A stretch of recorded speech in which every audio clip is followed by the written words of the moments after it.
Shabbat Shalom, my dear friends. So this week's Torah portion, the Torah portion of Chukat. Very interesting. You know, last week's portion, this week's portion, we find the Jewish people complaining a lot.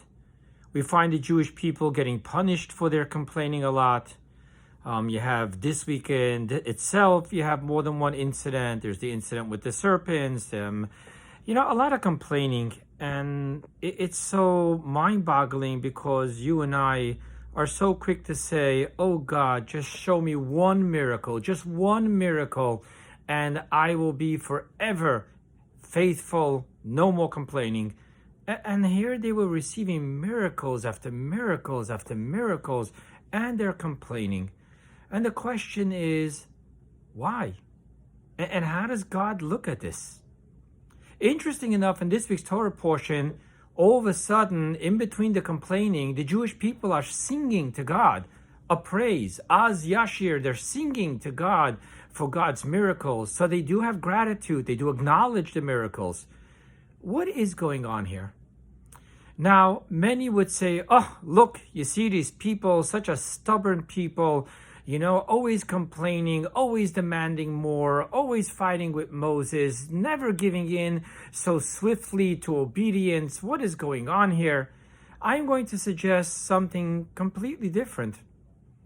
I'm going to suggest that the norm is the self-centered survival instincts. And the norm is to worry, feel that we need to be in control.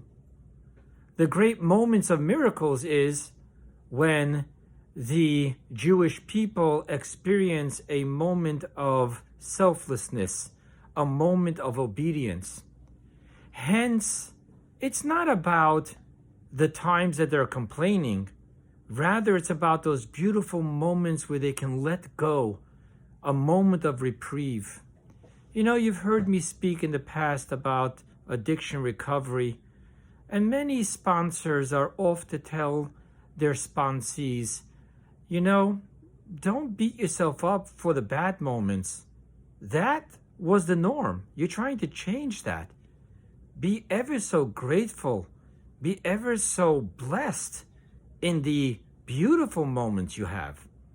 And that's what's going on here with the Jewish people. Taken out of Egypt, slave mentality, survival mode, reptilian brain is where they're living in. And then there's these beautiful moments of gratitude, of acknowledgement. That's what's really precious. I want to share with you two stories. One of the previous Rebbe and one of our Rebbe of blessed memory. This week is going to be the birthday of the previous Rebbe. The 12th of Tammuz is going to be on Tuesday. And then in 1927, it also was the day that he was liberated from prison in Russia for running all the underground Jewish schools and mikvahs and all that was, they saw as anti-government, the Stalin regime. The previous Rebbe wrote a letter to someone, and he was showering praises in his titles. And the previous Rebbe wrote about himself that I don't give titles that aren't deserved. So someone asked the previous Rebbe, but how can you write such titles about this person if, this is not who this person is? And the previous Rebbe answered, what happens in a blood test in the laboratory? What happens is that in a laboratory, they look for the minutest amount of anything in the blood. And they do that for two reasons. A, if there's a minute amount in the blood here, there may be a fort in the body somewhere where there's more. And number two, if the blood already has the minutest amount, then they can cultivate more. He said, the previous Rebbe said, I am the spiritual laboratory. I look in the soul of a person for the slightest amount, the slightest hint of humility, of spirituality, of kindness, of compassion. And then I immediately begin to cultivate it by showering specifically these praises upon him, empowering the cultivation of what he or she already has. Interesting story. And that's what's going on here. In that one story of the Jewish people singing praise, God is zooming in on that, cultivating that, not being all disturbed by the times when they're complaining. And then there's the story of the Rebbe. There was a Rosh Yeshiva, a dean, not of Chabad persuasion. It was back in the early 50s, 60s. No one was interested in outreach work. Everyone was attacking the Rebbe for doing that type of outreach work. And this one person was having a private audience with the Rebbe, and he was complaining to the Rebbe and asking, why do you deal with these secular Jews, and then we have to dedicate our time to the Orthodox Jews? And after he was complaining to the Rebbe told him, I want to share with you a story and tell me what your thoughts are.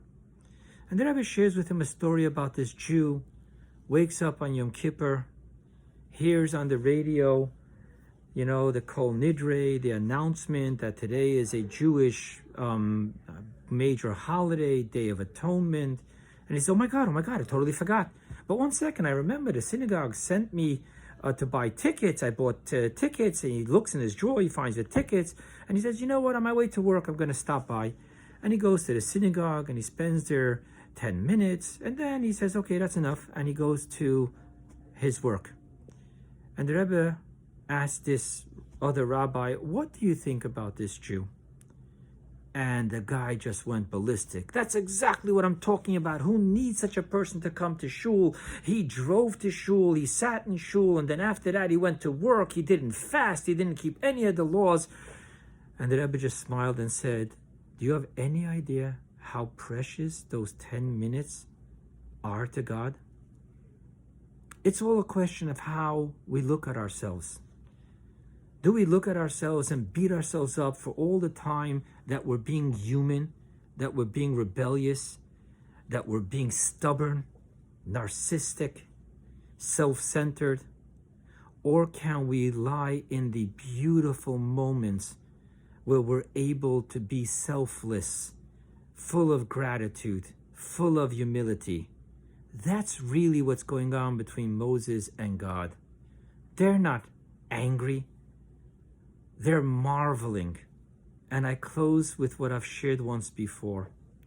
So often, my colleagues and I, as teenagers, we would sit and say, if only we can see in the mirror what the Rebbe sees when he looks at us. That's the way Moses and God is looking at the Jewish people. Let us see ourselves through their eyes. Let us really cultivate the goodness in us rather than focusing on the difficult traits that we have. Shabbat Shalom.